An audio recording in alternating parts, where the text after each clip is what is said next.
Dessen, we don't have much information, but from where you are, what can you tell us? Michelle, I can tell you that it's an incredibly painful scene that we're at the moment in Embo, as you mentioned, just to the west of Durban. And it's this house that I'm standing next to, a part of it that was set alight, or at least, caught alight last night.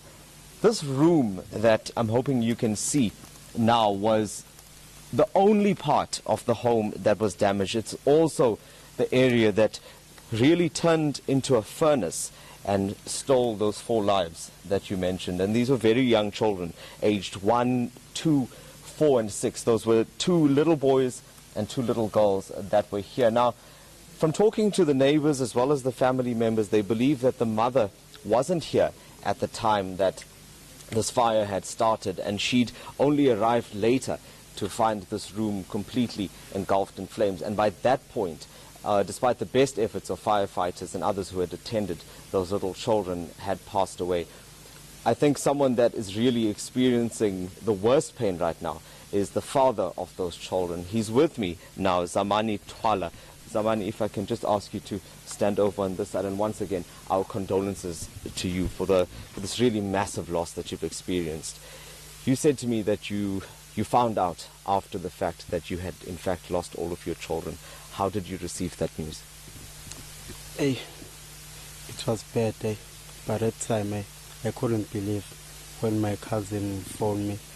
But firstly, my sister phoned me, and then she was hardly telling me what the hell is going on.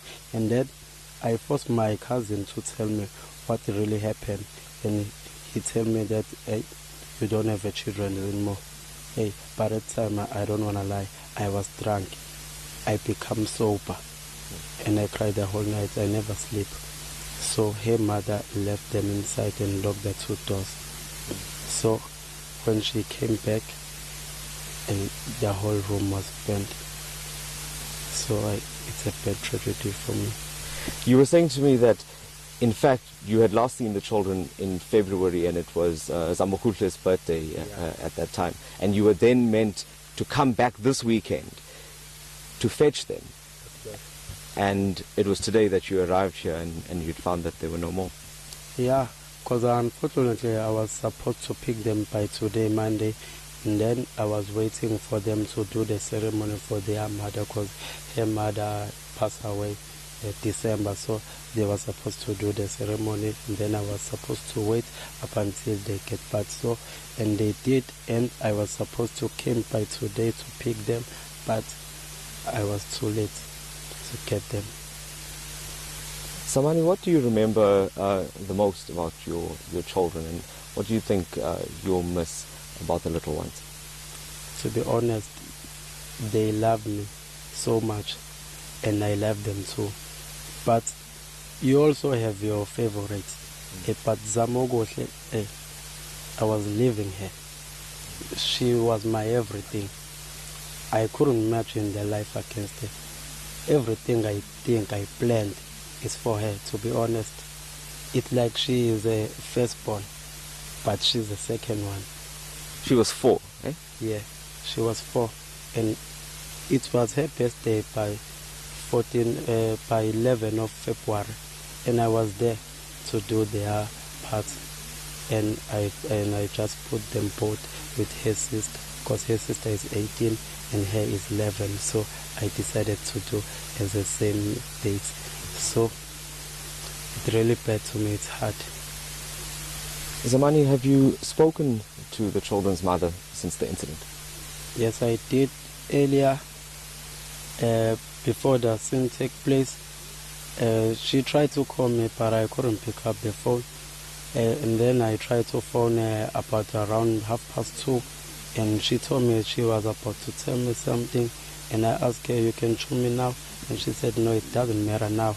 And I asked why, and then my airtime was gone. And then later, my sister tried to call me, and I picked up the phone, and then she said that she can't tell me what the story. And then my cousin phoned me, and then I forced him to tell me the story, because they were also telling me that I must come in from this side. And I told them, no, you know I'm working, I can't go there. Why?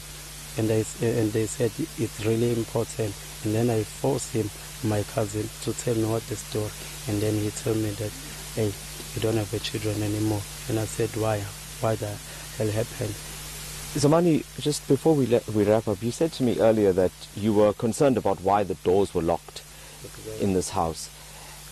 And you said to me that you also want police to look into that.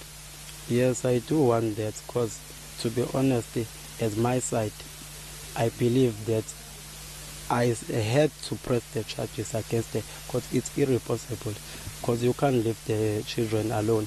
And what it's worse, no one has 10 years into them. They're still young to be alone.